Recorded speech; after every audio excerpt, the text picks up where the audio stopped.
ओम शांति।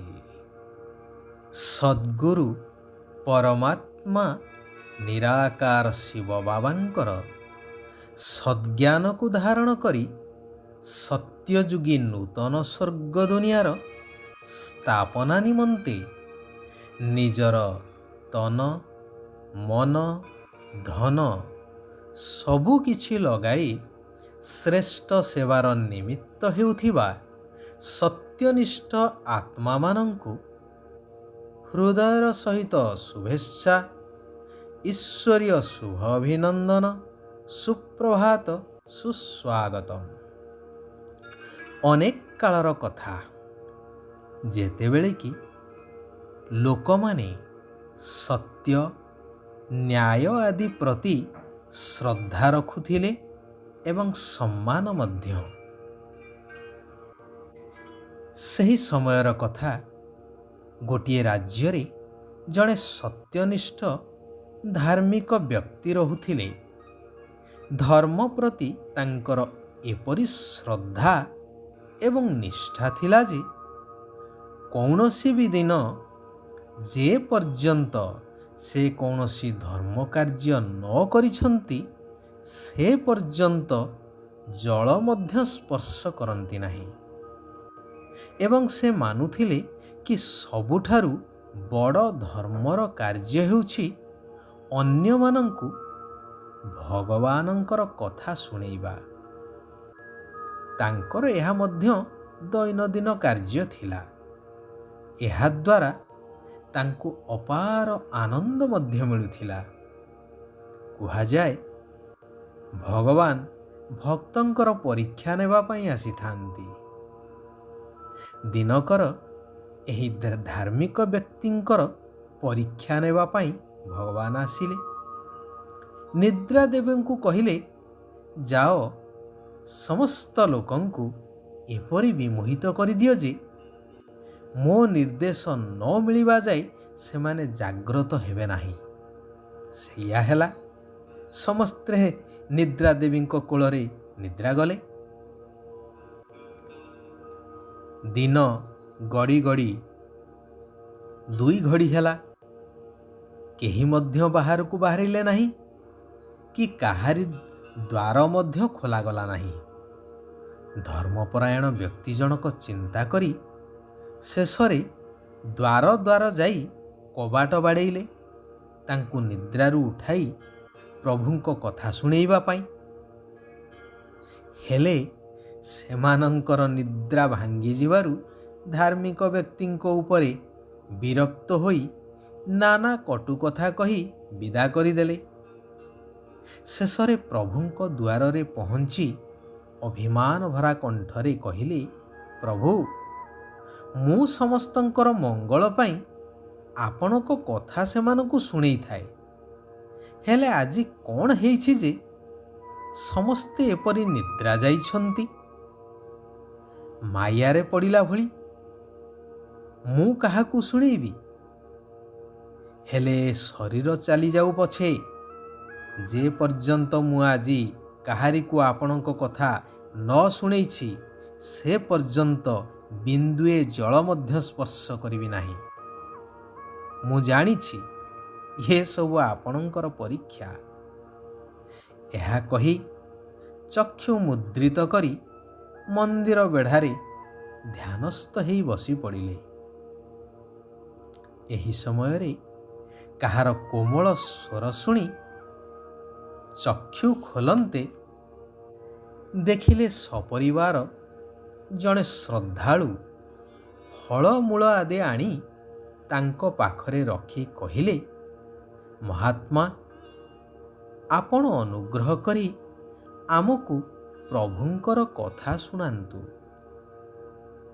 एही फल आदि को स्वीकार करंतु। तहु धार्मिक व्यक्ति खुशी रे प्रभुंकर गाथा तांकु कही चलिले। निजर सत्य प्रतिज्ञा रे अटल रही परीक्षा रे उत्तीर्ण मध्य हेले। तेणु दृढ़तार सहित जो प्रतिज्ञा करा जाए किछि भी हेई जाऊ हेले धर्म को केबे हेले छाड़िबा अनुचित। ବର୍ତ୍ତମାନ ଏହି କଲ୍ୟାଣକାରୀ ପୁରୁଷୋତ୍ତମ ସଙ୍ଗମ ଯୁଗରେ ନିରାକାର ଶିବ ବାବା ଆସି କହୁଛନ୍ତି, ମଧୁର ଆତ୍ମିକ ସନ୍ତାନଗଣ, ଶିବ ବାବାଙ୍କ ନିକଟରେ ଯେଉଁ ପ୍ରତିଜ୍ଞା କରିଛ ତାହାକୁ ପୁରା ପାଳନ କରିବା ଦରକାର। ପ୍ରାଣ ପଛେ ଚାଲିଯାଉ, କିନ୍ତୁ ପ୍ରତିଜ୍ଞାକୁ ଛାଡ଼ିବା ଉଚିତ ନୁହେଁ। ଏହା ହିଁ ହେଉଛି ସବୁଠାରୁ ଉଚ୍ଚ ଲକ୍ଷ୍ୟ। କାରଣ ଭଗବାନ ହେଉଛନ୍ତି ସତ୍ୟ ପିତା, ସତ୍ ଶିକ୍ଷକ, ସଦ୍ଗୁରୁ। ତେବେ ଏପରି ସଦ୍ଗୁରୁଙ୍କ ପାଖରେ ପ୍ରତିଜ୍ଞା କରି ଖଣ୍ଡନ କରିବା ଅର୍ଥାତ୍ ସଦ୍ଗୁରୁଙ୍କର ନିନ୍ଦା କରେଇବା। କୁହାଯାଏ ନା, ସଦ୍ଗୁରୁଙ୍କର ନିନ୍ଦୁକକୁ କେଉଁଠାରେ ମଧ୍ୟ ସ୍ଥାନ ମିଳେ ନାହିଁ। ଅର୍ଥାତ୍ ନିଜର ଭାଗ୍ୟକୁ ନିଜେ ହରେଇବା ସହିତ ସମାନ। ତେବେ ପ୍ରତିଜ୍ଞାକୁ ଦୃଢ଼ ଭାବରେ ପାଳନ କରିବା ପାଇଁ ଯୋଗର ଶକ୍ତି ଆବଶ୍ୟକତା ରହିଛି। ଯେତେ ତୀବ୍ର ଗତିର ଯୋଗଯାତ୍ରା ହେବ, ସେତେ ବୁଦ୍ଧିରେ ସର୍ବଦା ସ୍ୱଦର୍ଶନ ଚକ୍ର ଘୁରୁଥିବ। ସାରା କଳ୍ପ ଅର୍ଥାତ୍ 4 ଯୁଗରେ ଆତ୍ମାର ଜନ୍ମ ମରଣ ଚକ୍ରରେ କିପରି କାର୍ଯ୍ୟ ଚାଲିଛି ବା କିଭଳି ଭାବରେ ପାର୍ଟ ସେ ବଜେଇ ଚାଲୁଛି, ଏହି ନିଜର ଦର୍ଶନ ହିଁ ହେଉଥିବ। ସର୍ବଦା ନିରାକାର ଶିବ ବାବା ଏବଂ ତାଙ୍କର ନୂତନ ସତ୍ୟଯୁଗୀ ଦୁନିଆର ସମ୍ପତ୍ତି ବ୍ୟତୀତ ଅନ୍ୟ କିଛି ବି ମନ ଭିତରେ ନଥିବ। ଯଥାର୍ଥ ଯୋଗ ହେଲା ନିଜକୁ ଜ୍ୟୋତିର୍ବିନ୍ଦୁ ଆତ୍ମା ସ୍ଥିତିରେ ସ୍ଥିତ କରି ଜ୍ୟୋତିର୍ବିନ୍ଦୁ ସର୍ବଶକ୍ତିମାନ ପରମାତ୍ମାଙ୍କ ସହିତ ବୁଦ୍ଧିକୁ ଲଗେଇ ରଖିବା। ସବୁ କିଛି ଦେଖି ମଧ୍ୟ କେହି ଯେପରି ଦେଖା ନ ଯାଉଥିବେ, ଯେହେତୁ ଏସବୁ ମାଟିରେ ମିଶିବ। ସେଥିପାଇଁ ମନ ଭିତରେ ଯାହା କିଛି ଦୁର୍ବଳତା ଅଛି ତାକୁ ଯାଞ୍ଚ କରି ବାହାର କରିଦେବାକୁ ହେବ। ଭୋଜନକୁ ବହୁତ ଶୁଦ୍ଧତାର ସହିତ ଦୃଷ୍ଟି ଦେଇ ବାବାଙ୍କୁ ଅର୍ପଣ କରି ସ୍ୱୀକାର କରିବା ଦରକାର। କୁହାଯାଏ ନା, ଯେପରି ଅନ୍ନ ସେପରି ମନ ଏବଂ ଯେପରି ମନ ସେହିପରି ମଧ୍ୟ ଅନ୍ନ।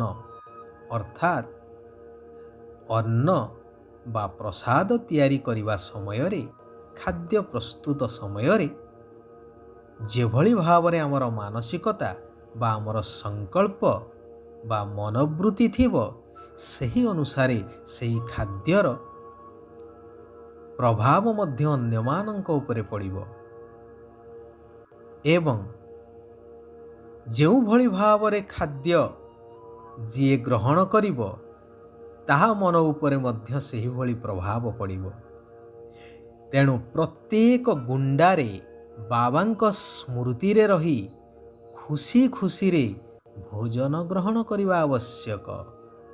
ଶିବ ବାବା କହୁଛନ୍ତି, ସର୍ବସମ୍ପତ୍ତିର ଅଧିକାରୀ ହୋଇ ନିଜକୁ ଭରପୁର ଅନୁଭବ କରୁଥିବା ମାଷ୍ଟର ଦାତା ହୁଅ।